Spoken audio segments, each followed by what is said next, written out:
Senado aprovou por unanimidade o projeto que dá uma nova alternativa para pagamento pelos estados das dívidas bilionárias com o governo federal. Todo mundo devendo para todo mundo, é uma beleza. Os estados que aderirem ao programa de, sempre um nome bonito, né? Programa de pleno pagamento de dívidas dos estados. Eles serão obrigados a transferir recursos para um novo fundo que é compartilhado entre todos os estados brasileiros, inclusive aqueles que estão com as contas em dia.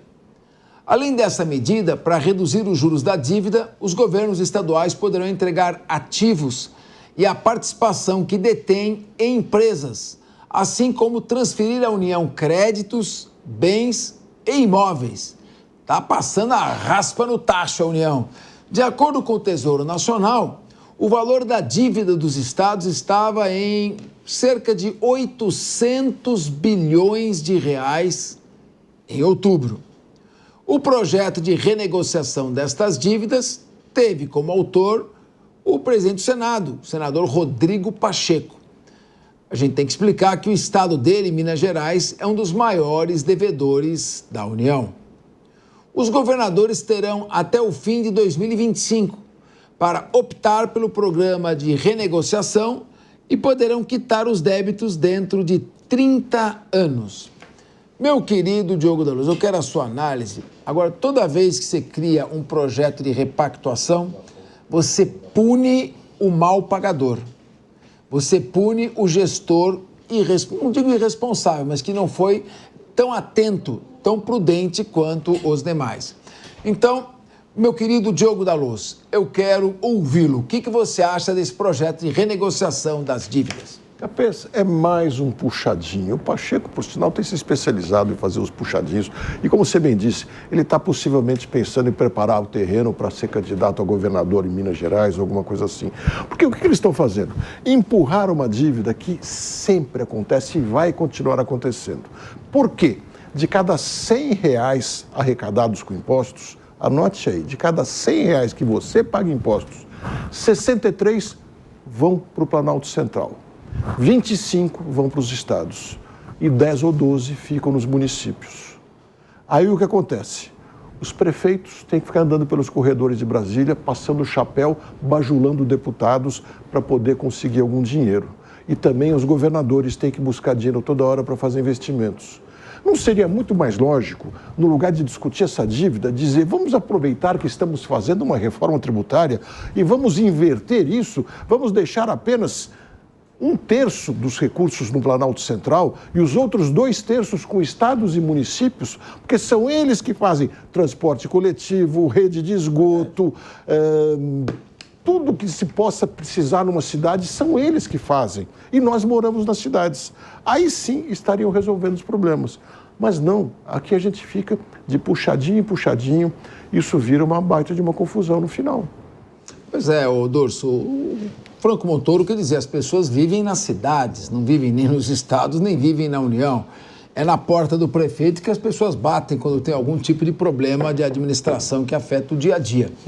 Agora, como é que seria necessário um novo pacto? Porque o Brasil me parece ser uma falsa federação. Porque na federação você tem descentralização de competências. Aqui tem.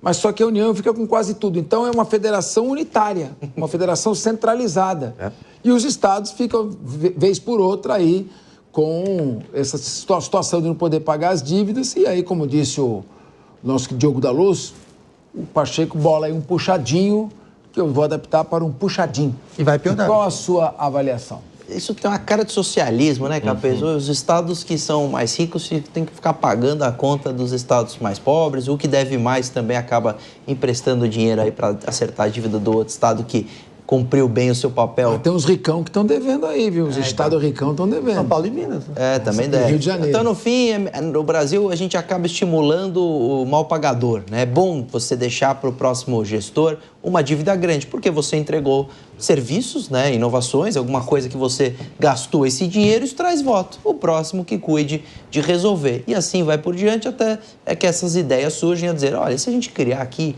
um fundo que a gente pega todo o dinheiro da dívida e todo mundo paga, fica tudo mais ou menos e fica ótimo. Não funciona, porque no fim, mais uma vez, nós estamos beneficiando os maus gestores, que deveriam ser premiados quando são econômicos ou quando são... Não precisa economizar, mas ter atenção a o que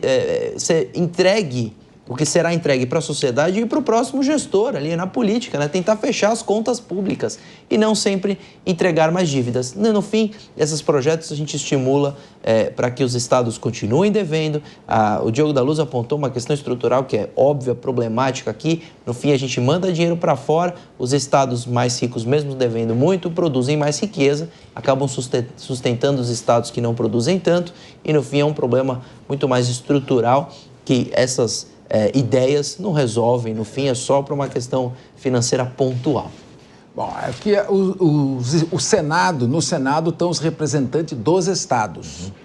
Então, cada estado e o Distrito Federal, cada um tem 3 representantes no Senado.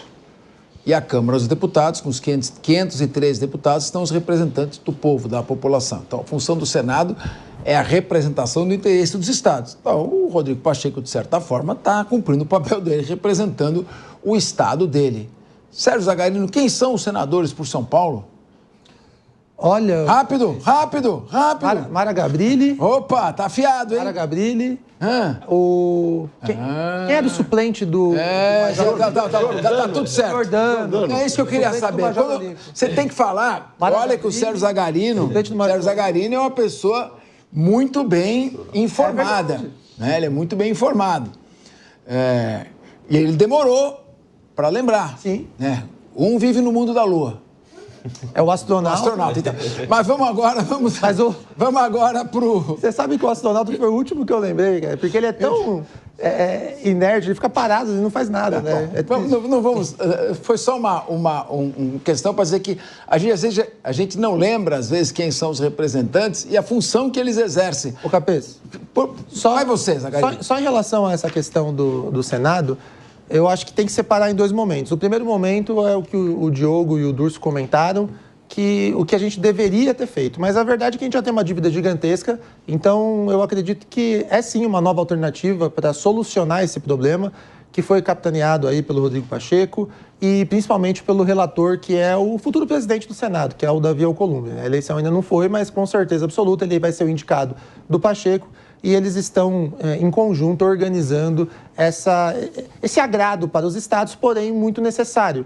Isso porque existe a dívida, ela não vai ser quitada do dia para a noite. Então, a gente tem que pensar, primeiro, antes de falar como que nós vamos fazer quando não existir mais essa dívida, em resolver esse problema. E agora eles deram uma alternativa muito boa, que é, inclusive, de ceder ativos do Estado para o governo federal. E isso acontece muito, porque os estados têm muitas propriedades que às vezes eles sequer estão utilizando. É mais fácil eles destinarem, eles cederem esses ativos ou até mesmo fundos a receber para o governo federal para conseguir equilibrar as despesas, essa dívida junto à União e daí em diante começar a tocar o barco para frente. E aí sim, eu concordo com o Diogo, concordo com o Durso. Existem outras ferramentas, outras formas para isso ser feito. Mas em relação a essa proposta, ela é muito positiva. Ela vai dar um fôlego financeiro, sim, para os principais estados, que são São Paulo, Minas Gerais, Rio de Janeiro, que tem, por serem os principais estados, têm as maiores dívidas.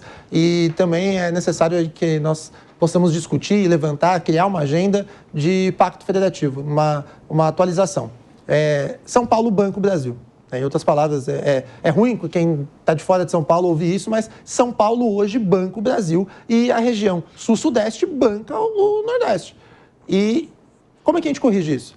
A gente tem que equilibrar, porque não dá para a gente ter aqui em São Paulo, no estado, ou na região sudeste num todo, o povo que trabalha, o recurso vai para o governo federal, como brincou o Durso, parece socialista, e fica lá dando benefício e assistência social para essas outras regiões. Será que esse é o caminho que a gente vai seguir? Eu acredito que não, acredito que a gente tem a necessidade de mudança. Tanto é verdade que essa mudança é necessária, porque bastam ver os números. Existem no Nordeste e no Norte, em inúmeros estados, mais pessoas que vivem de auxílio do que pessoas trabalhando de carteira assinada, aquele trabalho formal. Isso quer dizer que o trabalhador, que o dinheiro arrecadado aqui nos grandes polos do Sul e do Sudeste estão alimentando, sustentando as pessoas no Norte e no Nordeste. Não é um preconceito, pelo amor de Deus, eu não estou dizendo isso, é apenas uma realidade que a gente precisa discutir como que talvez esses estados no Norte e no Nordeste deveriam investir melhor ali para tentar corrigir esse problema. Aí é um problema. Em relação à proposta, foi um golaço, foi um tiro certo aí do Pacheco e do Alcolumbre. Muito bem. Kriegner, agora, eu não entendo como podem ficar dívidas e dívidas se acumulando. Nós não temos a lei de responsabilidade fiscal? A lei de responsabilidade fiscal está em vigor desde o ano de 2000, que é o último ano do século XX, ano 2000. Bom, depois nós entramos já no terceiro milênio, com essa lei, a Lei Complementar 101, e continuam as mesmas coisas. Eu ouvia falar muito disso nos anos 80, nos anos 90. Ficava aquela dívida enorme. O Quercia sempre conseguia fazer aquela renegociação, o Maluf fazia a renegociação e continuava, isso aí gerava inflação, porque você tem uma dívida, a União vai financiar essa dívida, normalmente vai ter que imprimir papel, gera inflação. Então, como é que pode continuar tendo dívidas de 800 bilhões de reais com 24 anos de vigência da Lei de Responsabilidade Fiscal? Nós estamos trazendo o que tinha de pior, né, Capeza, aqui para a nossa realidade de hoje. Eu discordo aqui do Zagarino na questão de quão saudável esse plano é, justamente porque ele traz alguns pontos, algumas alternativas muito preocupantes.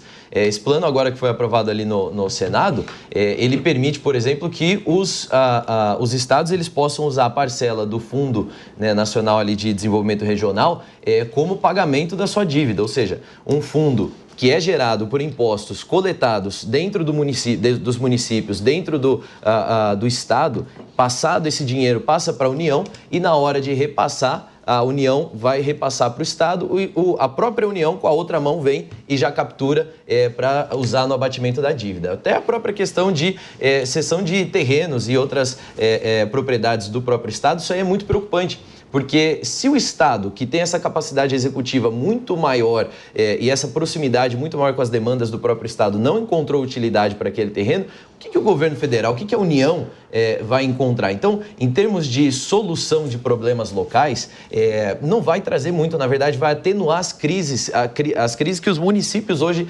se encontram no nosso país. E isso é muito preocupante. Você pega, por exemplo, o município que tem o menor IDH do nosso país, que é o município de Melgaço, ali na região do Marajó, no Pará.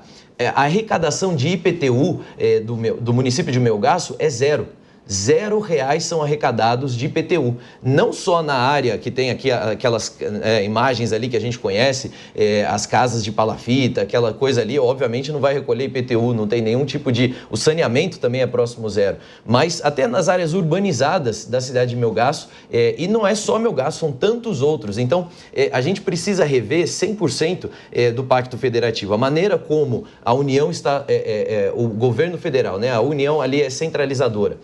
A maneira como a gente tem municípios que não se pagam, não se sustentam. Isso não é uma exclusividade da região norte ou talvez de uma outra região, isso aí é por todo o país. Municípios que têm uma população tão pequena e não têm uma atividade econômica forte que faça com que eles possam se existir. Tantas maneiras aí que a gente poderia melhorar a situação e agora para pagamento dessa dívida, concordo, a dívida existe, ela precisa ser liquidada e ela tem que ser liquidada da melhor maneira, da forma mais rápida possível, mas ela vai ser colocada simplesmente como mais um motivo para atraso no desenvolvimento dos municípios. E atraso no desenvolvimento dos municípios significa atraso no desenvolvimento das pessoas, da vida das pessoas. Como você colocou muito bem a frase do Franco Montoro, justamente as pessoas vivem nas cidades. É lá que elas vão ter o atendimento imediato de saúde, é lá que elas vão ter a educação básica, é lá que elas vão ter também o acesso necessário às questões básicas aí para o desenvolvimento humano. Então isso é muito, muito sério e é mais uma